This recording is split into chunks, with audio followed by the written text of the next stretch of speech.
Expresidente y senador Álvaro Uribe Vélez, bienvenido nuevamente a Noti5. Expresidente, es un gusto tenerlo nuevamente con nosotros. El gusto es mío, muchas gracias y un saludo a los televidentes. ¿Por qué, expresidente, tenemos que hablar de que estas no son unas negociaciones que se cerraron, sino que claudicó el gobierno ante las acciones de la FARC? Si el presidente Pastrana en la época del Caguán, anoto, yo me opuse, le hubiera cedido a la FARC la mitad de lo que le ha entregado el presidente Santos, la FARC habría firmado.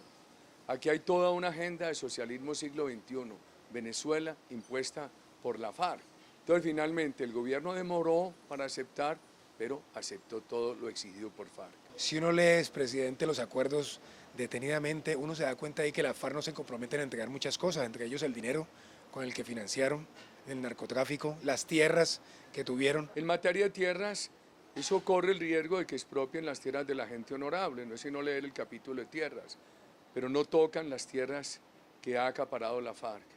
Y eso le crea un gran riesgo a la producción agropecuaria del país, a la producción de alimentos de Colombia. En materia de dinero, la FARC es el cartel de cocaína más grande del mundo, es el tercer grupo terrorista más rico del mundo. No le exigen entregar un peso para reparar a las víctimas. Pero además, si llegara a entregar las armas, como se comprometen, y que es tarde porque nos va a tocar ir al plebiscito, con la FARC armada y no concentrada, si llegaran a entregar las armas con ese platal que tienen, podrán reponer todas las armas que quieran. Pero además, usted se los imagina con ese platal haciendo política. La mermelada de la política queda de centavos. Le preocupa mucho el tema de los baldíos. ¿Por qué, presidente? Porque hablaba de que hay 800.000 hectáreas de buen manejo del sector agrícola en Colombia y hay que tener mucho cuidado con el tema de los baldíos. ¿Por qué? Porque la interpretación que le están dando a los baldíos llevaría a que todas las propiedades de Colombia, rurales o urbanas, pudieran tener riesgos. No exagero, porque consideran que todo hacia atrás tuvo una acumulación ilícita de baldíos. Entonces no se salvarían sino los títulos de la corona española. Todo el proyecto es una gran amenaza al sector privado. Venezuela, Chávez empezó con el sector agropecuario, como Castro había empezado en Cuba. Dejaron a esos pueblos con hambre y después siguieron con la industria. Acabaron con los derechos de los empresarios, de los trabajadores. ¡Qué tristeza! Por eso a nosotros nos preocupa seguir ese camino. Llevar a los soldados, a los policías al Tribunal de Paz, o sea, prácticamente equipararlos con lo que hicieron los guerrilleros. ¿Usted qué concepto le merece? Es injusto. Nuestras Fuerzas Armadas no han sido las Fuerzas Armadas de la dictadura de Videla, de Pinochet, ni de las dictaduras centroamericanas. Las nuestras han sido democráticas. Cuando alguien de sus miembros ha cometido un delito, lo han sancionado. ¿Por qué ponen a nuestras Fuerzas Armadas democráticas en el mismo nivel del terrorismo? ¿Por qué los obligan a someterse al tribunal de la FARC, como a los civiles? Eso va a llevar a muchos para evitar el riesgo de una condena de cárcel. Para evitar ese riesgo, va a llevar a muchos a reconocer delitos no cometidos, con lo cual se crea un grave precedente para Colombia. En cambio, la FARC, en el delito del narcotráfico, en el delito de extorsión, en el delito de asesinato y secuestro de policías y soldados, los artículos 38 y los que están alrededor consideran que esos delitos son políticos. No lo dicen expresamente en narcotráfico y extorsión. ¿De dónde se infiere? Dice que los delitos cometidos para financiarse, leamos, narcotráfico y extorsión, son políticos. Que también es político el homicidio en cabeza de soldados y policías o su secuestro. Entonces, ¿en qué queda la vida y la libertad de los soldados y policías? Le van a decir al ELN, al Albacrín, a los que digan que ellos estaban en narcotráfico como la FARC para financiarse y que como a la FARC no la castigaron, les dieron elegibilidad política y a ellos los van a castigar. Crea mal ejemplo. Mira, el gobierno dijo lo de los niños. Reclutamiento de menores. Que el reclutamiento de menores no tendría amnistía, claro que la tiene. Porque es un delito atroz. Entonces lo van a juzgar, a investigar, a sentenciar. Pero ¿y en la primera etapa? Si reconoce la verdad que lo cometieron en la primera etapa, no van a la cárcel. Y de acuerdo con el artículo 36, son elegibles políticamente. ¿Qué diría el país si Garavito, el violador de menores, no hubiera ido a la cárcel y le permitieran ser elegible? Cuando no hay justicia, no hay arrepentimiento, no hay perdón en la sociedad, en las víctimas, en lugar de crearse un sentimiento en favor de la reconciliación, se empieza a anidar rencor. Es uno de los problemas de este acuerdo. Senador, ¿qué escucha uno en el ciudadano de a pie? Si gana el sí, la guerra continúa. Vamos a seguir en lo mismo. ¿Usted cómo visualiza el país si gana el sí? Si gana el sí, nosotros, ¿qué vamos a hacer?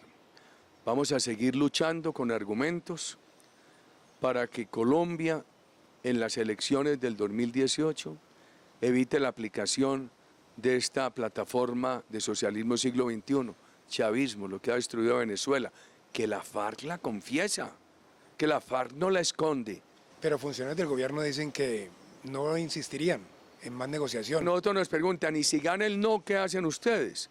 Nosotros decimos, antes de, no, es que Uribe, si gana el no, él quiere que gane el no para que haya guerra. Mentiras, no se puede confundir la seguridad con la guerra. La seguridad es un deber del Estado, es una garantía que reclaman los ciudadanos. Segundo, el no no es Uribe. Yo soy muchas personas que están en desacuerdo conmigo quieren votar el no. El no es de muchos colombianos. Tercero, nosotros no proponemos guerra. Lo que proponemos si gana el no es reorientar los acuerdos, que la FARC se concentre en sitios sin narcotráfico, sin minería ilegal, que no sean corredores de frontera, que cumpla un cese de todas las actividades criminales, que cese también el narcotráfico, la extorsión. El gobierno dice que no insistiría, viola su obligación constitucional. Además, puede y debe insistir, porque la Corte Constitucional ha dicho que si gana el no, el gobierno no pierde la facultad de renegociar. Senador, son 9 billones de pesos que vale implementar estos acuerdos. ¿De dónde van a salir los recursos? Además, con un país bien quebrado. Cuando yo salí de la presidencia había dejado el endeudamiento en el 43%. Lo había recibido en el 54%. 54, lo bajé al 43, está otra vez en el 54. Dejé las vigencias futuras presupuestales en 27 billones, están en 90. El déficit fiscal vale 32 billones. El déficit de cuenta corriente vale 6 por 8, 48 billones. Una empresa seria tiene que pagar hasta el 72% de impuestos. Los sectores populares han perdido la capacidad adquisitiva y están ofendidos porque la FARC va a tener plata para el partido, va a tener salarios para todos, curules, etc. Yo no me opongo a las curules, me opongo a que estén en cabeza de personas responsables de delitos de lesa humanidad, pero también de pronto muchas, es que 26, con 32 emisoras. Usted se imagina qué riesgo para la democracia colombiana. Entonces nos toca hacer ese esfuerzo, hoy por el no. A quienes le critican todavía al senador Uribe porque se llegó a un acuerdo con los paramilitares, hubo desmovilizaciones, hubo condenas hasta de 8 años, pero no llegó a un acuerdo de paz. ¿Cuál es esa paz perfecta entonces? Mire, yo creo que ponga los errores míos, mis faltantes, pero yo creo que en esos años el país iba avanzando en seguridad, en inversión y en política social. Esas banderas eligieron al presidente Santos, pero elegido él se olvidó de ellas.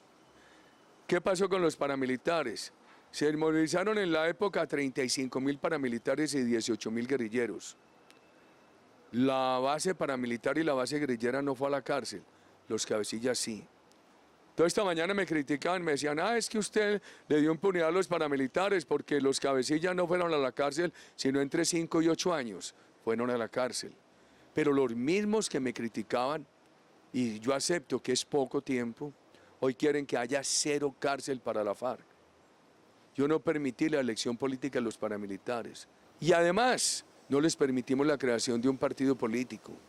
Por favor, ni negocié con ellos la agenda nacional. Pues muchas gracias, senador, por este decir espacio una cosa, 95, senador. de 30 segundos. A los colombianos, vallecaucanos, caleños, amigos del sí, les pido que nos comprendan a quienes queremos votar no. Nosotros, los del no, queremos la paz tanto como la quieren los del sí. Nos preocupa es que le impongan a Colombia la agenda de Castro, de Chávez, de la FARC, socialismo siglo XXI, que ha destruido a Venezuela. Por eso esta lucha, la contradicción nuestra de los del no, no es con ustedes los del sí. La contradicción nuestra de los del no es con este peligro que le crean a Colombia. Muchas gracias. A ustedes, senador, muchas gracias.